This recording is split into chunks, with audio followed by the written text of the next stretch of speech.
네, 반갑습니다, 여러분. 조코피TV 조현일입니다. 자, 좋은 아침입니다. 러셀 웨스트브룩의 또 대기록을 언급하지 않을 수 없어서 러셀 웨스트브룩 영상을 한번 찍어 보겠습니다. 자, 러셀 웨스트브룩은 화려했던 지난날을 뒤로 하고 이제는 백업이 된 지 좀 시간이 지났습니다. 그래서 지난 시즌 LA 클리퍼스에서도 백업으로 활약을 했었고, 자, 올 시즌은 덴버 너게츠로 이적을 해서 역시나 식스맨으로 활약을 하고 있습니다. 그렇기 때문에 러셀 웨스트브룩을 좋아하는 팬분들은 지금까지 웨스트브룩의 통산 트리플 더블이 199개인데 200개를 과연 달성할 수 있을까? 그래도 웨스트브룩이 벤치에서 트리플 더블 기록하는 날은 있겠지라고 많이들 또 우려와 기대를 하셨는데, 사실 벤치 트리플 더블이 굉장히 힘듭니다. NBA 역대를 놓고 봐도 그 기록이 얼마 없을 정도인데, 드디어 러셀 웨스트브룩이 주전이 아니라 벤치로 뛰면서 개인 통산 200번째 트리플 더블을 달성했습니다. 자, 러셀 웨스트브룩 1988년생입니다. 케빈 듀란트, 은퇴한 데릭 로즈, 또 스테픈 커리, 자, 이런 선수들과 동갑이고요. 그리고 2008년 시애틀 슈퍼소닉스로부터 드래프트 1라운드 4순위로 지명을 받았죠.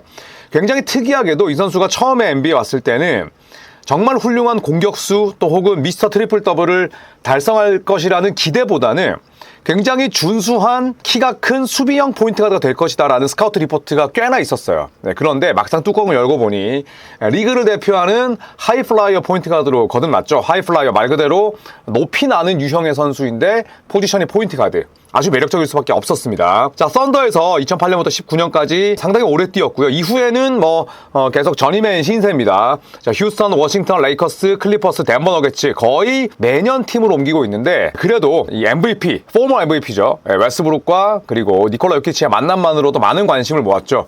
자, 물론 덴버 너게츠로 이적을 해서 현재까지 러셀 웨스트브룩의 기록이나 생산성이 절대 좋은 건 아닙니다. 오히려 그냥 좋지 않죠. 단점이 더 많이 부각되긴 합니다만, 그래도 200번째 트리플 더블은 쉽게 쌓을 수 없는 위협이면은 분명합니다. 자, 2016-17 시즌 때 트리플 더블 만 42번을 했고요. 그리고 썬더에서 트리플 더블을 총 138번을 기록을 했습니다. 당연히 썬더에서 전성기를 보냈는데 정규 시즌 MVP, 퍼스트 팀 2번, 그리고 세컨드 팀 5번, 서드 팀 1번이니까 썬더 유니폼을 입고 MVP, 그 다음에 올 NBA 팀 8번, 득점왕 2번, 어시스트왕 2번까지 달성을 했습니다. 821경기 뛰면서 평균 23득점, 8.4어시스트, 7개 리바운드, 거의 평균 트리플 더블에 근접한 기록을 냈고요. 필드골, 특히나 3점 효율은 떨어집니다. 하지만 떨어지는 효율 대신에 엄청난 볼륨으로 그런 약점을 메웠었죠. 기가 막힌 패스를 올라디포에게 건네는 장면이었고, 자, 이런 장면 때문에 하이플라이어 포인트 가드라고 얘기를 하는 거죠. 버틀러의 수비를 벗겨내면서 그대로 솟아올라 덩크고요. 자, 요 드리블을 우리는 이제 쉐임갓이라고 합니다. 여러분 한번 돌려보세요. 쉐임갓 드리블. 진짜 덩크를 찍을 때 이런 파열음이라고 해야 될까요? 림을 그냥 내리꽂는 그런 소리가 전성기에 가장 리그에서 경쾌한 포인트가 되었습니다. 자, 이렇게 원핸드 슬램, 토마호크, 투핸드 다 찍었고요. 자, 그리고 러셀 웨스트브룩 파울이 불리지 않자 그대로 2점 올려놓고 지금도 풀업 2점. 자, 리바운드 능력이 워낙 좋았고 직접 이렇게 잡고 템포 푸시, 그리고 투맨 게임도 굉장히 잘했던 선수였죠. 와, 진짜 이때는 점프가 지금과는 다르다. 그리고 수비에서도 블락샷 수치가 많은 선수는 아니지만 멋진 이런 고공 동작을 수비에서도 보여줬고요. 자, 멋진 패스를 뿌렸고, 자, 이렇게 오클라호마 시티 썬더에서 최전성기를 보냈던 러셀 웨스트브룩입니다. 자, 휴스턴 로켓츠에서는 2019-20 시즌 뛰었는데 트리플 더블은 총 8번이었어요. 아무래도 제임스 하든과 볼을 나누다 보니까 그렇게 많은 트리플 더블을 달성하지 못했습니다. 35.9분 뛰면서 27.2득점, 7.9 리바운드, 7 어시스트. 필드골의 효율은 좋았지만 3점은 여전히 바닥을 쳤습니다. 자, 하지만 또 제임스 하든과 절친한 친구와 썬더 시절 이후로 처음 만났기 때문에 또 많은 사랑을 받았었고요. 지금도 쉐임갓 드리블. 자, PJ 터커와 이때까지도 웨스트브룩의 운동 능력은 살아 있었습니다. 자, 러셀 웨스트브룩이 결국 제임스 하든과는 이때 사이가 좋지 않았다기보다는 서로 뜻이 달랐어요. 그래서 휴스턴 로켓츠에서 그렇게 오랜 시간 뛰지를 못했었죠. 여기서도 러셀 웨스트브룩은 빅맨의 역할을 해냈고요. 그리고 템포 푸시 그대로 찍어버렸습니다. 썬더 시절과는 운동 능력에 큰 차이는 없었죠. 그리고 볼륨은 그대로 유지했었고요. 제임스 하든과는 썬더 시절에 한손 파울을 먹었었기 때문에 이런 플레이가 가능했었고, 롱코너, 숏코너 쪽에 대기하다가 커터. 지금은 제임스 하든에게 멋진 패스를 뿌리는 장면들. 베이스라인 돌파 이후에 자, 이런 득점은 뭐 러셀 웨스트브룩의 전가의 보도였죠. 이것도 환상적인 크로스오버 드리블 이후에 득점. 그리고 히브샷까지. 자, 트리플 더블 8번을 기록했던 휴스턴 로켓츠 시절이었습니다. 자, 그리고 워싱턴 위저즈 시절로 와서 다시 미스터 트리플 더블이 됐죠. 이때 뭐 브래들리 빌과 또 좋은 활약을 펼쳤었고 루이 하치무라도 있었습니다. 자, 트리플 더블을 38번 했었고요. 그리고 워싱턴 위저즈로 이적을 했는데 곧바로 어시스트 왕에 올랐습니다. 그리고 기록을 보시면 굉장히 넉넉하게 평균 트리플 더블 시즌을 보냈어요. 22.2득점, 리바운드 어시스트가 11개 이상이었고 필드골은 다시 제자리를 찾아왔습니다만 뭐 3점도 마찬가지고. 자, 하지만 시즌 초반에 러셀 웨스트브룩과 이 워싱턴 위저즈가 굉장히 더졌거든요. 그런데 웨스트브룩의 활약으로 결국 플레이오프대 진출을 합니다. 이때도 뭐 저런 덩크를 찍었었고 수비에서도 아주 훌륭한 에너지를 선보였었고요. 자, 그리고 이 장면 기억이 납니다. 제가 이 장면 하고 나서 유튜브를 시작한 지 얼마 안 됐었던 시점이었는데 제가 아마 사과 영상을 찍었을 거예요. 러셀 웨스트브룩은 끝났다, 이런 영상을 찍었었는데 이때 이후로 몰라보게 살아났고요. 자, 그리고 특이의 템포 푸시. 자, 리바운드 잡고 리드 패스로 지금 하치무라죠. 자, 그리고 여전히 운동 능력은 좋았었습니다. 할러데이의 수비를 제치면서 브래들리 빌에게 멋진 패스. 자, 그리고 지금도 허치슨에게 바운스 패스. 투맨 게임. 지금 저 친구가 데니얼 개포드예요.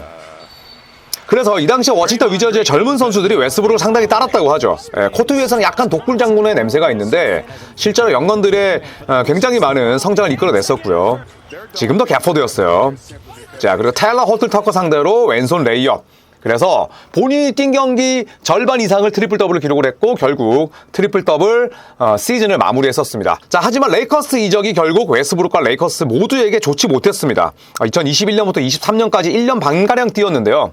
14번의 트리플 더블에 불과했었고 130경기 뛰면서 32.1분을 뛰었는데 아무래도 르브론 제임스 그리고 또 앤서니 데이비스 이런 선수들과 함께 호흡을 맞추다 보니까 내 유시지 퍼센트가 현저히 떨어졌어요. 17.4득점. 리바운드 어시스트 수치는 괜찮았지만 전체적으로 뭐 야투 효율이나 볼륨이 많이 떨어졌습니다. 무엇보다 레이커스의 시스템과 맞질 않았어요. 저도 웨스트브룩이 레이커스일 때 경기를 많이 보러 갔었습니다만 뭐 현지에서도 야유가 나오고 했었으니까요. 자, 이렇게 빅맨을 살리는 플레이, 에너지는 여전히 넘쳤습니다만. 자, 이렇게 디안드레 조던에게 멋진 패스. 그리고 여전히 경기를 뭐 주도하는 플레이메이킹은 상당히 훌륭했습니다만 본인 몸에 맞지 않는 옷을 입고 있었어요. 자, 이렇게 한 발 더 들어가서 그리고 앤서니 데이비스와의 하이 피켓놀 이후에 어택들 이미 뭐 이 시절까지는 좀 됐었습니다. 하지만 턴오버가 많고 야투 효율이 심하고 볼 호구 기질이 엄청났던 건 아니지만 효율이 너무 떨어지다 보니까 그러다 보니까 레이커스로부터 결국 트레이드 통보를 받기에 이릅니다. 자, 멜로와 함께 뛰었었는데 이때 뭐 말링 몽크도 있었고 드와이트 하워드, 뭐 디안드레 조던 늙은 선수들을 다 데려왔었어요. 그러니까 오스틴 리브스도 있긴 합니다만 그러니까 웨스트브룩이 결국에는 함께 뛰는 동료들과의 호흡도 좋을 수가 없었다는 거죠. 좀 젊고 날래고 빠르고 이런 선수들과 뛰어야 웨스트브룩의 이런 어택더 힘이 굉장히 많은 그런 효율로 이어질 텐데 느린 선수들이 너무 많았죠. 자, 그리고 레이커스에서 클리퍼스로 이적을 하게 됩니다. 클리퍼스로 이적을 했는데 2023년부터 24년까지 뛰었고 마지막은 결국 본인의 비중이 낮아지면서 클리퍼스와 연장 계약을 하지 않고 나왔죠. 89경기 뛰면서 트리플 더블이 한 번이었어요. 그래서 생각보다 이거 200개 트리플 더블이 느리구나 더디구나를 넘어서 이러다가 200개 못하고 은퇴하는 거 아니야? 이런 생각이 들 정도였습니다. 12.2득점, 5개 리바운드, 5.2 어시스트. 거의 평범한 선수로 전락했었죠. 그나마 LA 클리퍼스에서는 필드골의 효율은 좋았습니다. 3점은 정말 늘 푸른 소나무처럼 30%대 언저리였는데 클리퍼스에서 또 제임스 하든과 함께 조우했었고요. 또 짧았지만 카와이 레너드와도 함께 뛰었습니다. 뭐 굉장히 나쁘게 헤어진 건 아니었어요. 또 이렇게 워싱턴 시절에 데니얼 개포드, 하치무라를 살렸듯이 또 주바치에게도 아주 좋은 그런 먹이를 많이 줬었고요. 자, 이렇게 블락샷 능력도 종종 선보였었습니다. 자, 폴 조지와도 함께 호흡을 맞췄었고 이때 웨스트브룩의 동료를 보시면 우승에 도전했어도 충분했다. 하지만 러셀 웨스트브룩이 결국 플레이오프만 가면 이제 도지는 그런 약점들이 완전히 뭐 댈러스와의 시리즈를 망치게 만들었죠. 자, 이렇게 3점을 버리니까 그래 쏠게. 하지만 들어가는 횟수는 10개 중에 개수는 3개에 불과했고요. 하지만 저는 LA 클리퍼스 시절이 나빴다고 보진 않습니다. 팀이 원했던 그런 역할들을 다 해냈고, 지금처럼 롱코너에 있다가 커터로서, 그리고 속공에 또 마무리, 마침표를 또 많이 찍기도 했었죠. 자, 결국에는 클리퍼스에서 본인의 입지가 줄어들자 이제 덴버 너게츠로 떠납니다. 자, 덴버 너게츠의 활약상은 현재 진행형이고요. 13경기 24.8분 뛰면서 10.8득점, 4.5 리바운드, 어시스트 6개. 대부분 벤치에 출전을 했습니다. 저말 머레이가 빠졌을 때 잠깐 주전으로 뛰긴 했지만 그냥 식스맨 그 자체예요. 네, 그런데 필드골 성공률이 너무 떨어졌죠. 3점은 오히려 괜찮아요. 그런데 2점 야투가 떨어졌다는 건 결국 어택 더 림 근처에서 마무리가 안 된다는 거거든요. 나이가 들고 나서 러셀 웨스트브룩이 중거리 점퍼를 쏘거나 미드레인지 게임을 가져가는 경우는 많지 않아요. 결국에는 인사이드에서 마무리가 잘 되지 않는다는 뜻인데, 이런 부분들이 아쉽기는 합니다만, 그래도 저말 머레이가 계속해서 기복에 시달리고 있고, 니콜라 요키치가 또 개인적인 사정 때문에 빠진 그런 시점에서는 그래도 몸값을 감안할 때 나쁘지 않은 활약이다. 효율이 좋을 수는 없어요. 더 이상 효율은 웨스트브룩에 기대하면 안 됩니다. 턴오버도 많아요. 하지만 덴버처럼 정말 벤치에 이 살림살이가 궁핍한 팀에서는 이 웨스트브룩을 이렇게 활용할 수 있다는 것도 상당히 다행인 거죠. 럭셔리하다는 표현은 그렇습니다만. 자, 그래서 MVP끼리의 연계 플레이, 여전히 덩크를 찍을 수 있는 운동 능력, 88년생이잖아요. 대부분은 은퇴했습니다. 동년배들은. 데릭 로즈 마찬가지고요. 자, 그런데 이렇게 리스키한 수비를 하긴 합니다만, 어쨌든 덴버 너게츠의 정적인 농구, 페이스가 느리잖아요. 그리고 벤치에 줄리안 스트로더, 지크나지 이런 선수들이 있지만, 페이튼 와스도 마찬가지고, 에런 고든 대신에 주전으로 뛰고 있다고 해도 지금 덴버 너게츠의 로스터는 습자지입니다. 습자지인 상황에서 웨스트브룩의 가세는 저는 효율을 떠나서 무조건 플러스라고 봅니다. 자, 이렇게 클리퍼스에서 한 번, 덴버 너게츠에서 한 번까지 더하면서 역대 트리플 더블 1위를 지키는 동시에 200회를 채웠습니다. 이 기록 쉽게 깨질까요? 자, 물론 현대 농구가 공격 농구가 대세고, 그 다음에 트리플 더블 홍수 시대라 하더라도 200번 쉽지 않습니다. NBA에서 200경기 뛰기도 쉽지 않아요, 여러분. 생각을 해보십시오. NBA에서 1000경기 뛰고 은퇴하면 어마어마한 거예요. 집안의 경사, 대대로 경사예요. 그런데 200번의 트리플 더블 했다는 건 대단한 겁니다. 그리고 2위가 오스카 로버슨 181번, 3위가 매직 존슨 138번이고요. 그리고 니콜라 요키치가 사실 러셀 웨스트브룩의 기록을 깰 수 있는 적임자긴 하죠. 136번. 그리고 요키치는 아직까지 전성기 구간이 한 7, 8년은 남아 있으니까. 자, 르브론 제임스가 5위고요. 제이슨 키드가 107회로 은퇴를 했습니다만 6위입니다. 이건 제이슨 키드의 위험이기도 하죠. 지금 열관 선수들 가운데 키가 가장 작은데, 그리고 트리플 더블 홍수 시대가 아니라 트리플 더블 가뭄 시대에 뛰었는데 100번을 넘겼습니다. 자, 그리고 공동 7위가 윌트 체인벌린과 제임스 하든이고요. 제임스 하든의 이 기록은 조금 더 더디지만 그래도 80번 정도는 채울 수 있지 않을까 생각을 하고, 루카 돈치치는 역시나 77번 아니라고 77번을 기록을 했습니다. 그리고 10위가 놀랍게도 모든 걸 도맡아서 하는 도만타스 사보니스가 61번.